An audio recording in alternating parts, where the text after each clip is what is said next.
Nanumpa sa United Bangsamoro Justice Party o UBJP ang ilang miyembro ng pamilya Mastura na kumakandidato sa 2025 elections at iba pang kaalyado sa Partido Federal ng Pilipinas at Lakas CMD sa probinsya ng Maguindanao del Norte kasabay ng isinagawang Grand Kanduli kasama si UBJP President BARM Chief Minister Ahod Ibrahim, Maguindanao del Norte Governor Abdul Rauf Macacua at iba pang mga opisyal ng partido.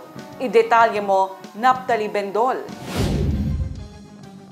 Isinagawa sa Camp Darapanan, Simway, Sultan Kudarat ang Grand Kanduli at panunumpa sa United Bangsamoro Justice Party o UBJP ng ilang miyembro ng pamilya Mastura na kumakandidato sa eleksyon sa 2025 kasama ang mga kaalyadong kandidato sa Partido Federal ng Pilipinas at Lakas CMD.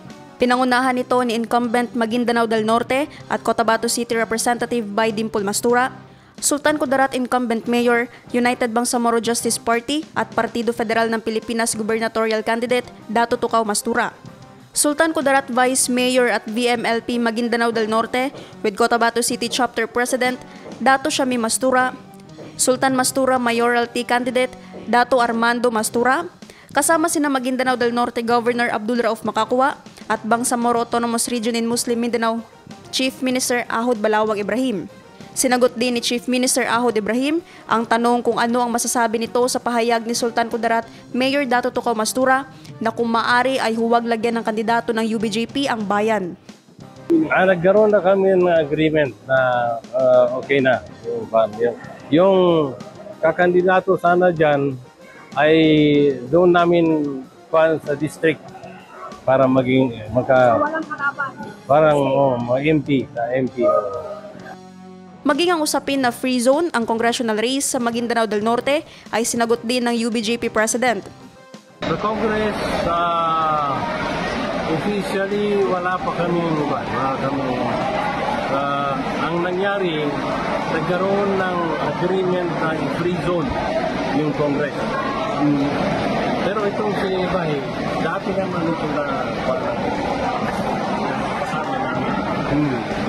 Kasi ang naging kalaban niya yung si Bay Sandra. So, ang ginawa namin, dineclare namin na free zone yung Congress. Tugon naman ni Congresswoman By Dimple Mastura na kumakandidato muli sa posisyon. Nabanggit nga po kanina ni Apo ICM na matagal na rin po kami nag-UBJP. I think last year pa po, no? Year 2023 pa po. At ngayon po ay kumbaga nag-renew lang po. But then for the information of everyone, wala po ko ibang inutekan na local party. UBJP lamang po simula nung last year and ang aking national party is Lakas CMD party po. Anong comment dun sa free zone sa posisyon po sa Kongreso? Yes po, gaya nga po ng nabanggit ni Apo ICM na wala pong binanggit na official, no? Tama po ba? Correct me if I'm wrong, but free zone po siya.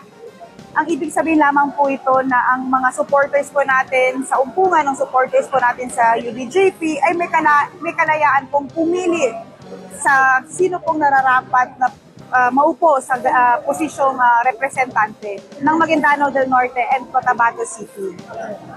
Sa akin naman po sa ating mga kababayan sa Maguindanao del Norte and Cotabato City. Yes po, mensahe ko po na ayun nga po, no, na let's not make politics divide us all.